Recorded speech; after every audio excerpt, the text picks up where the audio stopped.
So recently on social media and here on YouTube, I don't know if YouTube is technically considered social media yet or not, I mentioned that I had managed to get a ticket to the early US screening of How to Train Your Dragon: The Hidden World. Yeah, I know it's already out in other parts of the world, but they are showing it a couple of weeks early here in the US, and I managed to get in. I saw this as the perfect opportunity to go back and talk about the other Dragons movies that I haven't talked about before, which is something that I promised you guys I would do, as I made mention at one point that How to Train Your Dragon 2 is the only example I can think of off the top of my head of a movie which would be considered perfect under my movie grading system. For those who don't know, I only rate movies up to about a 9.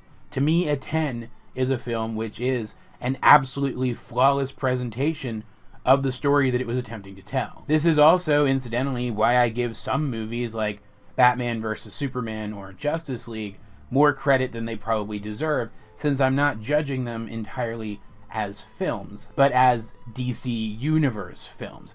The difference between something like that, though, and Dragons, is that the How to Train Your Dragon movies are designed to be films first, and then Dragons films second. So if I give a How to Train Your Dragon movie a 10 out of 10 score, that means that I see it as a perfect film, or at least as near to perfect as anyone can reasonably expect a modern film to be. But even though I could have just talked about Dragons 2 and then moved on with my life, I figured I might as well talk about the first one first. So my review slots this week are going to be filled with this review of How to Train Your Dragon 1 and a review of How to Train Your Dragon 2 this Friday. And it's so interesting to say because usually it's the sequels to a movie which deliver diminished returns, but this is actually the weak link in this movie franchise. For those who don't know, How to Train Your Dragon was based on a series of books by a woman named Kristina Lee, who is a very talented author who wrote some very good books which are very different from this movie, only the basic concept of the story is kept, and I don't like them very much. I'm just going to come out and say that right now. I'm not a huge fan of the books. I read the first, I think, 2.5 of them. By read, I mean I listened to them on Audible. Who even has time to read books anymore, am I right? And they were good. They were fun books. They just weren't for me. And I think the problem was that I saw this movie first. Like, I'm not trying to rag on the author. She's incredibly talented, and the story that she crafted and the world that she crafted, it's beautiful. They're beautiful. But I just think the movies are better. Which is, I think, another interesting way that this franchise tends to differ from other film franchises. Usually the book is better. But like I said, this is not a true-to-form adaptation. They only took the basic concept of this world and story, and then they ran with it entirely their own direction. Like, I don't even think the movie sequels take anything from the book sequels at all. And while usually I frown upon something like that, I don't have a problem with it in this case. Kristina Lee doesn't seem to mind. But when I went out to see the first sort of fairly completed version of the film out in Los Angeles, and the one bit that was really completed was that scene where Hiccup and Toothless, you know, he meets Toothless for the first time and he can't kill him, and this was the completed scene, and seeing that, I was just, oh my goodness, this is gonna be wonderful. And the story and the world that they have crafted through these movies is just, it's brilliant. This is one of those fictional places that I'd like to visit. Light in here keeps changing. It's because there's like a huge amount of wind outside right now. It keeps pushing the clouds out of the way, and I still have to rely on natural lighting for some of the lighting in this room when I'm recording, in case you guys were wondering what was going on. Anyway, as far as story goes, this movie isn't really anything special on paper. That's the interesting thing about it. Like I said, this is the weak link in the How to Train Your Dragon movies. That doesn't mean it's not good. And what's interesting about it is that it's good in spite of the fact that, again, on paper, we have seen this story 1,000 times before. It is, put simply, a boy and his dog story. You know the ones I'm talking about, like Air Bud, for example. A kid who's down on his life finds a pet dog, and that pet dog helps him to get his shit together, and everything gets better for him as a result. There's even a subtype where it helps him to better understand a parent, or helps a parent to better understand him, or both at the same time. And another subtype where his relationship with the animal helps him to find his confidence and get together with the girl he has a crush on. And guess what? Both of those things happen in this movie too. Like, obviously the dog in this case isn't really a dog, it's a dragon, but, I mean, heck, this isn't even the only movie to do this with a dragon. The recent live-action Pete's Dragon was sort of a boy and his dog story mixed with kind of a Mowgli type of situation. I mean, think about it. There are very few people who wouldn't love to have a dragon that follows them around and acts as a companion, much the way that a dog does. That just sounds awesome. And while the story may sound super trope-heavy, and it is, that doesn't end up being a problem here, because the crew working on this movie, the writers putting this movie together, they understood that tropes are writing tools. That having a trope-heavy movie isn't a bad thing, just so long as you work those tropes into the story in a good way. Knowing going in that they were writing a boy and his dog story, they had to get the dog right. And they did. The dragon character, the main dragon character in this movie, Toothless, is not just some set piece there to facilitate the story. He is a character in his own right, a fully realized character in his own right. And the animation on him, the characterization that we are given through the animation on this character is flawless. They put so much thought into how this character would be portrayed. You can see where they took cues from other existing animals, mostly cats, I think. Probably. I'm just guessing, but he seems very cat-like. You can see that in his behavior, and it really causes him to come alive.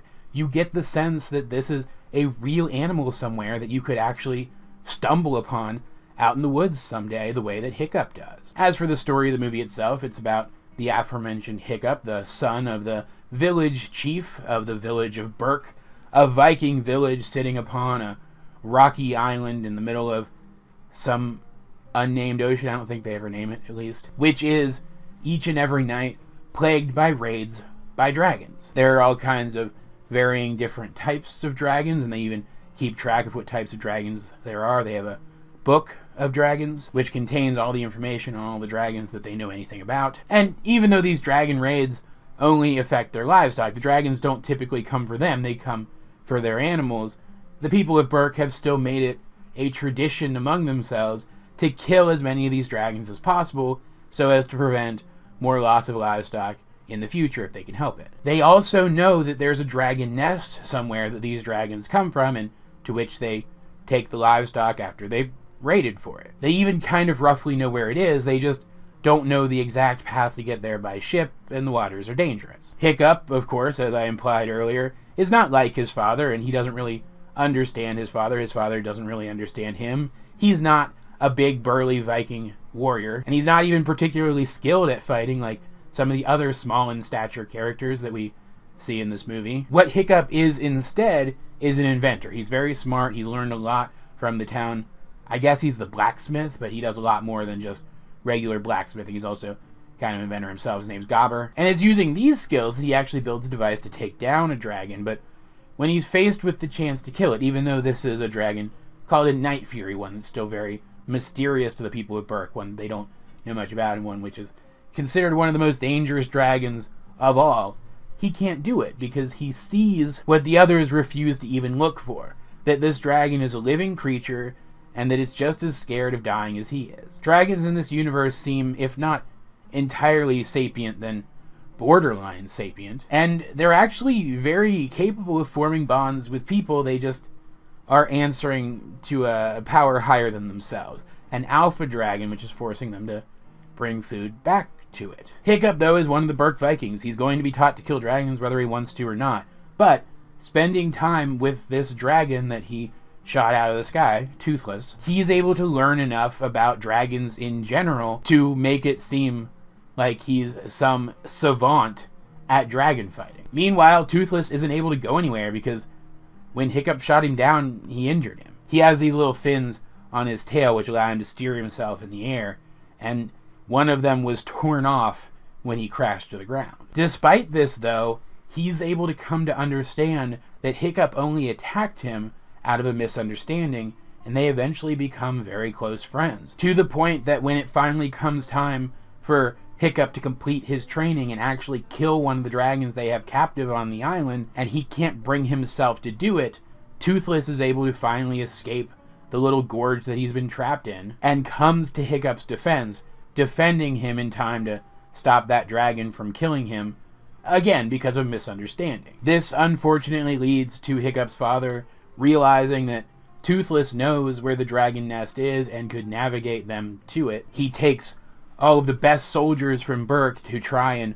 wipe out all of the dragons at this nest, unaware of just how dangerous this alpha dragon is. And so Hiccup and all of his friends that we met throughout the movie, including his love interest Astrid, have to go and save all of the best warriors in Berk from this alpha dragon by forming bonds with the other dragons that they have captive and becoming dragon riders. This leads to a confrontation between Hiccup and Toothless and this alpha dragon, where they actually manage to defeat it, but not at zero cost. Hiccup does lose one of his legs and has to get a prosthetic, which matches the prosthetic that he made for Toothless that allows them to fly together, which is honestly one of the coolest things about this entire movie, and I want to talk about that before I talk about anything else. Toothless is a Night Fury, a dangerous kind of dragon, one of the most dangerous kinds of dragons, one that they know absolutely nothing about except for the name and what they look like. And he's also a disabled character. That missing fin on his tail, it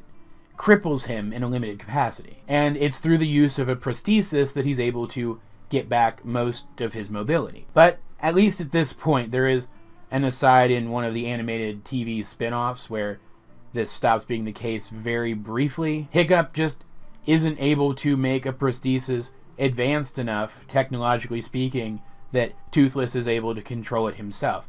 He has to ride on Toothless' back and control that other fin for him. So as Toothless relearns how to fly, Hiccup has to learn how to fly with him. It is due to this objective weakness in one of the two hero characters of this movie, one of the two protagonists of this movie, because I do consider Toothless a protagonist as well, that the two protagonists are able to expand the bond that they have between one another, and they become like one unit. And then by the end of the movie, once Hiccup loses his leg and gets his own prosthesis, they have just one more thing binding them together, one more similarity between the two of them binding them together. And it's not as if there aren't other similarities as well.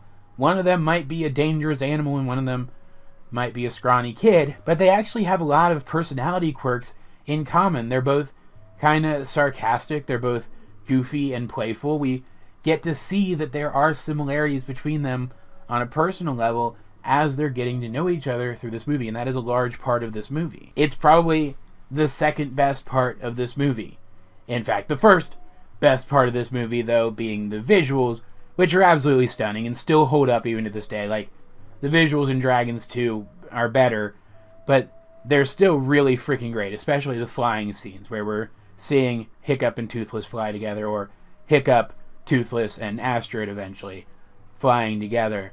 They're spectacular. Like, they're obviously meant to be, like, scenery porn scenes. That's the purpose of them. They're supposed to look pretty, but they still do what they're supposed to do remarkably well. Like, I remember this was one of the first movies that people said you should see it in 3D if you have the chance, because it just makes the visuals even more spectacular, and as spectacular as they are already, that's something worth going out for. And it's through the bond between Hiccup and Toothless and through one of these scenes, the beauty and spectacle of one of these scenes, that Hiccup finally gets the attention of the girl that he's been interested in all this time, Astrid, who is also the best warrior among his generation of Vikings. I think that's pretty interesting. I think that's an interesting aspect of her character. And like I mentioned before, this is one of those sort of sideline boy and his dog movie tropes. It wasn't entirely unexpected. The moment that we realized at the start of the movie that Hiccup had a crush on this girl, we expected that by the end they'd be an item. But it doesn't feel undeserved, I guess would be the right word. None of the quote-unquote rewards that Hiccup gets from forging this bond with Toothless feel undeserved. This relationship with this person isn't just handed to him. And it's not as if they don't have any chemistry above and beyond Astrid being impressed with Toothless flying her around for a while. You can see the moment when she comes to realize, through observing the relationship that these two characters have built with one another, that maybe her worldview is wrong and that Hiccup might be something a bit more special than she recognized prior to this event. And then it's from that point forward that she starts to have more of an open mind about him and realizes that she actually does like him. It's kind of like how I mentioned before that Hiccup's bond with Toothless, the relationship between Hiccup and Toothless, leads to Hiccup and his father repairing their relationship. But it is, again, because his father sees the benefit of this relationship that Hiccup had the courage to form in the first place. That he comes to recognize that there are things in his son, strengths that his son has that he refused to acknowledge because they didn't line up with his worldview. At the end of the day, that's what this movie is actually about. It might be a boy and his dog story on the surface, but kind of like how Star Wars The Force Awakens is on paper the same story as the original Star Wars. It's really the context here that matters. The story that they're actually trying to tell here is the story of one person valuing compassion enough that they're able to find the courage to change the world for the better to accommodate that. And I think that's a powerful message. Like, yeah, the movie doesn't shy away from saying that sometimes violence is necessary, but it's not always necessary, and maybe you shouldn't be so fast to look for it. Maybe you shouldn't be so quick to pursue it as the only option. It's also got kind of a sub-message of brain being more effective than brawn. An oldie, but I think a goodie. It's just overall a really excellent movie that knows what it wants to be and shoots to be that thing and hits it almost flawlessly. The only real weakness that I see in this movie is really a nitpick. Aside from Astrid, all of the other, I called them Hiccup's friends earlier in the review, but friend isn't really how I would describe the nature of their relationship with Hiccup at this point. His dragon-killing classmates, I guess you would say. They're all pretty superfluous characters. They don't really come to serve a purpose until the very end of the movie. Like, yeah, they give us an idea of how other kids Hiccup's age would act in this society typically, but really they're only there so that just prior to the climax, Hiccup can turn a few more people around to his way of thinking, and so that he can have more bodies in the fight against the Alpha at the end, even if they don't really end up doing much, honestly. And I'm not going to say I don't like the characters, but I'm not the biggest fan of them here. They have moments where I like them, but overall, I feel like they could have been lifted out of this movie and not much would have changed. There's also an element that they shoved into this movie that I never really understood why it was here, except maybe to make the movie more accessible to kids, and that's the manual of dragon information. I don't remember what it was called in universe. The book with all the info on all the different kinds of dragons. The movie almost feels like it's going to be framed around them filling in the information in this book, and then it doesn't really play into the climax of the story at all, except that one of the kids is knowledgeable about general things regarding dragons, but Hiccup is also knowledgeable about general things regarding dragons from his time getting to know and learning about Toothless. It feels like some aspect of this movie was supposed to incorporate that better than it did, and then it just never happened. It makes the movie feel kind of incomplete. But those are really the only two issues that I have with the movie. Like, I even understand why Hiccup and his father, his name's Stoic, by the way, would be at odds in this situation, because this isn't a typical boy and his dog kind of story. The conflict between them is literally that one of them wants to befriend the giant monsters that are terrorizing them, and the other one just wants to protect his people without worrying about that. It's not some silly, superfluous, family dramedy conflict. It's a real conflict, and both sides have weight and merit behind their ideas. End of the day, this movie is so good and has so few problems that even though it's not as good as 2, I actually kind of struggled with how I wanted to rate it. I'm going to give it an 8-ish, but at the end of the day, I don't know if I'm rating it a little low because the second one is so much better, and it just feels like this one should be rated at least a couple points below that one, despite the fact that functionally it's almost as good. If this is a franchise that you have somehow never been exposed to, change that, please. This is a beautiful movie with some beautiful messages behind it, as well as some